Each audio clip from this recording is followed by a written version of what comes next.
Шақардағы Нұртас Оңдасын апатындағы нөмірі 5-ші мектептің оқушылары Алматыда өткен халықаралық фестивальдан гран-при жеңіп алды. Ақтаулық таланттар өнер бәйгесінде оза шауып көптің ішінен үздік атанды. Балаларды мектеп мұғалімдері мен ата-аналары ыстығы ықыласпен күтіп алды. Алматыдан олжалы оралған балалармен тілдесіп қайтқан Абзал Ақиқаттың бейне материалында.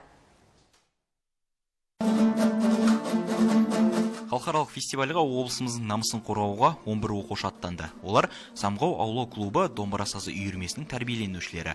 Солардың бірі 14 жастағы Аслан Сейілханов. Бала жаны кішкентайынан домбыраға әуес. 6 жылдан бері өнер үйірмесіне қатысып жүр. Осы уақыт ішінде көптеген күйлерді үйренген. Өзім домбыраға қызығып келдім. 6 жылдан бері қатысып келе жатырмын. 2016-тан бері. Апайыма мен көп рахмет айтамын. Себебі көптеген жерден қалдырмай біз жарысқа апарып жүр, көптеген қалаларға апарды. Сол біздер қалдырмай басқалардың.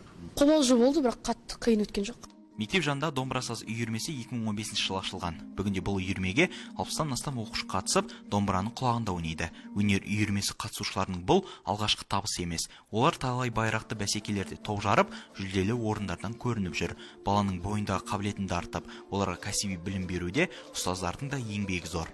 Осы 3-ші конкурсымыз Алматы қаласында халықаралық қамажай көп жанрлы фестивальға қатысып, VIP гран-при алып келіп тұрмыз. Өте қуаныштымыз. Балалардың уақытын тиімді пайдалану мақсатында болып, біріншісі, осы балаларды өнері қолдап, үлкен сахналарға, әлемдік сахналарға көрсету мақсатында осы үйірме ашылған болатын. Сол жұмысын жалғастырып келе жатыр. Барлығы 67 оқушы бар. Біздің аула клубымызда бұлар үлкен топ оқушылар, сосын орта топ ансамбль оқушылар бар, және кіші енді бастауыш келе жатқан ансамбль оқушылар бар. Бұған дейін домбырашылар Түркістан, Астана қаласында өткен жарыстарда өнер көрсеткен. Енді оқушылар Түркияны бағындырмақ ниетте. Олар қазір Стамбулда өтетін халықаралық сайысқа дайындықты бастап кетті. Абзал Ақиқат, Ролан Әметұлы, Дидар.